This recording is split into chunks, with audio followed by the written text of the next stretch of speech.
Alright fellas, how are we doing? Oh, they get something to wet the old whistle. I don't think this is going to last too much longer. It's the old Belgium Saison. The old Belgium Saison, which I must say is drinking very, very nicely. It's pouring even better. That tap is tremendous on my extra beer line. So many spiders in here. I just noticed. Huh. We've got a big clear up to happen in here. Not next week. This week. I've got a couple of days off, and I think I'm going to spend one of them in here gutting the place, applying fresh paint in areas, ready for upcoming videos with the new pots. Which, by the way, we know that we've ordered the mash tun. Ha! I've ordered the kettles as well. I'm hoping they're going to turn up together. And before we jump into the that's a big bugger. Before we jump into the Q&A, I have a question for you guys. Firstly, would you like to see more live streams? Or I'm thinking that when the new pots arrive, do you want me to do like a live unboxing of the mash tun or the kettles or something like that? Because I was thinking about maybe doing a scheduled live upload for the mash tun, because there's more on the mash tun to have a look at and to discuss and have a bit of a back and forth with you while we're unboxing it, and then I'll probably put together another video where I can edit it and get a little bit closer on parts as well as. If that sounds like something that would be of interest, then let me know, because I'll do it. I'm hoping they're going to be arriving end of the week or into next week. Jumping straight in to the Q&A.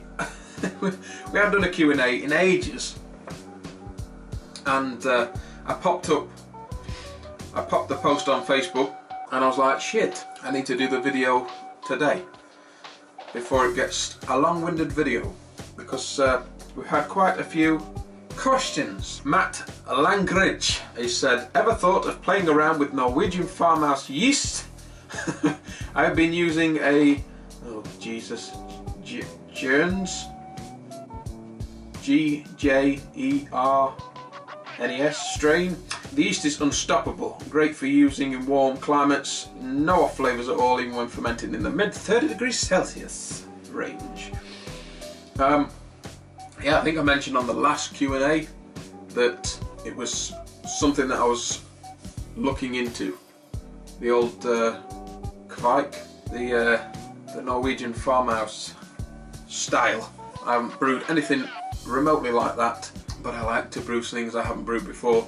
And believe it or not, this is the first Saison that I've ever brewed in the whole history of the channel. Yes, it is something that I'm going to be looking at. I just need to get hold of some of the yeast, and I might have a word with Tony Yates, see where to start, because he's done a few. Todd and Lynn, have you ever considered ripping down a wall in the shed for more room? Well, the problem is that if I rip this wall down here, I'm into the neighbours. If I rip this wall down here, then I'll have nothing to hold back, like 1.5 tons of coal. And if I rip this wall out here, I'll be in the rhubarb. So basically, there is no walls to be removed to extend apart from this wall here, which goes into the veg plot. But because it's only a single bricked shed, and it's supporting this cast concrete roof, and the fact that I don't want to plough resources into putting a lean-to on this side, because I suppose I could take the window out, cut it down to the floor, lintel that, and then head that way. But it's money, time and effort that I don't think I want to put into, because we're not going to be here forever. We'll be moving in the not too distant future, I should imagine. And when we do, we'll be finding a house with a garage, and then the whole build begins again. Silenford, what's the next brew going to be? Autumn is closing in, and I feel a stout or porter would sit nicely in the kizzy. Well, yes. It's nice to have some of the darker beers on in the cooler months. I've done many a stout, done a couple. Don't actually think I've intentionally gone out to brew a porter, and a nutty porter might be something that I'd be looking at if I was going to do a porter, or peanut butter porter or something like that. If anyone's got any recipes for them, let me know, because I've had a few before and they are spectacular. I wouldn't mind a keg of them. But I haven't done a brown ale yet, so maybe. I mean, I do like having the occasional dark beer on stout and porter, but I wouldn't mind, especially for Christmas, something like a golden ale or something like that. Something that's really malty, such as a bitter or a traditional English pale or something like that. So I don't know. And all that's on my mind at the minute is starting the upgrades, which I don't think I mentioned, but I'm having a hell of a job selling the air rifle because of the size of calibre that it is, which means that I'm gonna have to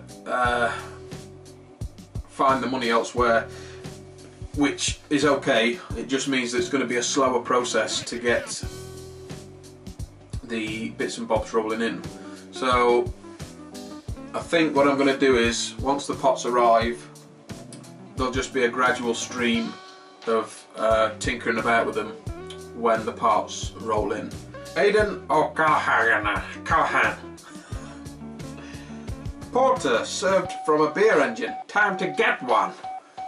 Yeah, actually, when I went down to Harry's to brew up the shy on the new kit that he's got, we were talking about beer engines, and maybe I'll get a smaller keg. To run a hand pump off. It would be nice to have something nice and creamy on hand pull. So who knows what holds in the future? What holds in the future? Who knows what's in the future? What the future holds? Oh Jesus! Kenny Ronald Grayley. When are you going to do another brew with Harry? And what would one need to hook up a beer engine, including the cask parts? Cheers and thanks. The beer engine part, you can run them off a keg, I do believe, and I was discussing it with Harry. He seems to think that if you just had like minimal gas on it, so there's something going in to the keg, and then you're literally just using the beer engine to draw the beer off. But can you remember the old days of brewing TV? They had an episode on there where I think they had a very small keg in the office, and they had a hand pull on that, and I think they sold some sort of kit that you put on the beer outpost and the gas inpost, which means you could serve like cask ale out of a keg. I can't remember which episode it is, but I did see it. And when are we going to be doing another brew together? I would imagine that it'll be when his new pub is settled and open, because at the minute he's busy with that. But we have discussed it, and I think what we're going to do is we're going to draw a recipe up, do the test batch here, and then any tweaking we need to do, we can do, and then take it over there. Really big scale over there, so then it'll get like twice the brew footage. You'll get like the start of a recipe, how we tinker around with it and get it to where we want it, and then brew it on big scale, and then into the pub, which we thought would be pretty cool, but we don't know what we're going to do. Don't know what we're going to do. Probably won't be anything standard. Matt Bosworth, can you give a lesson on your refractometer? Oh, you really don't want a lesson off me on that. Do you use a conversion factor? If so, can you show me a simple method? I'm really confused when to take readings and if I should be converting readings. Okay, I'm not the most knowledgeable person on refractometers. I can use one. There are a lot of people that use refractometer pre-fermentation and hydrometer post-fermentation, because when you're using the refractometer post-fermentation, you have to calculate for alcohol in solution to give you an accurate reading of what's actually happened. So I'll do the refractometer during the brew day and get it into the fermenter, and then after fermentation I'll take a reading, and then Beersmith has a calculator on there, so it'll ask for the starting gravity, it'll ask how many bricks is it at now with alcohol in solution, and it calculates the reading for you that way. So there'll be loads out there, but Beersmith definitely has one. Kevin Walsh, can CO2 be stored outside if there's no room indoors for the canister, or does it need to be covered? No, you can keep it outside. If it was me, I'd cover the bottle just to keep the elements off of it, stop it getting pitted and rusting up if there's any paint that's chipped off the bottle. Neil Jones, biggest thing to go wrong while brewing? Mine was smashing my thermometer in the boil pot. Biggest thing to go wrong? I think the biggest thing that went wrong, one of the biggest things that went wrong for me, was agreeing to a midnight brew. We did a midnight brew. We started the brew day at midnight and went through the early hours of the morning, and we were on hangouts with the guys over in Australia and New Zealand at the same time, which was pretty cool. But that was probably one of the most disastrous things to go wrong. Was agreeing to it. No, I can't say there's been a lot of things that have gone wrong during a brew day, especially big things. I have a couple of times run the HLT completely dry when the recirculation hoses come out the top of the HLT. That won't be happening on the new system because it's going to have its own bulkhead fitting with cam locks, so it can't come out. At the minute it just shoots straight into the top. That's happened twice, drained it and tripped the fuse box. Didn't actually damage the elements. That's about it. That's about it. Very boring. Or I'm just lucky. Justin Davenport, what's the best investment you've made in brewing gear? I would say the best investment, the investment of time and money and effort that I've seen a noticeable difference on, is the fermentation chamber. Without a doubt, the ability to have, and it's not a big investment, it wasn't a huge investment, but the ability to be able to ferment at an accurate temperature makes all the difference. And that is the best investment I've made for that reason. Alex Sidebottom, what's the best way to wire up the Rex C100 pin controller and what probes do you use? My goodness, when we wired these up, I say we, Harry did it for me, because I know jack shit about how to wire them up.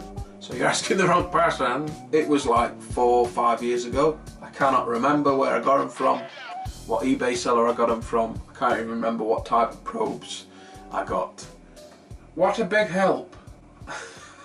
But there'll be people on here that can answer that for you. SJ Allsop Phillips, Not brewing related, but what do you do for a job? I'm in property maintenance. Property maintenance. Well, that's it. Very boring. A builder, basically. Kevin Scanlan. I ordered crushed grain online for a brew, and then the kids broke up for school holidays. Unlucky. So it's been sat in the garage, out of sunlight, for near 3 months. Would you brew with it, or chuck it and get new grain? If it's sealed, and you haven't opened it, and it's not been prodded and poked about, there's no holes in the bags or anything like that, yeah, I'd use it. If it was me, definitely. I know people that have had it for longer and used it.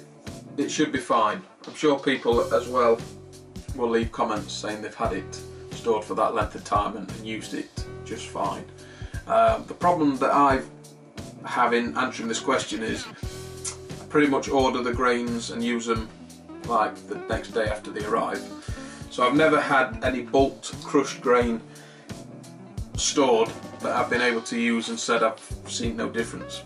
I'm sure people will comment in the comment section and put your mind at rest with that fella. I'm sure they will. Well, that's it, fellas. So as always, don't forget to thumbs video because don't forget to hit the like and subscribe, click it your mouse, that's when your next video. See you until next time. I'm out of here.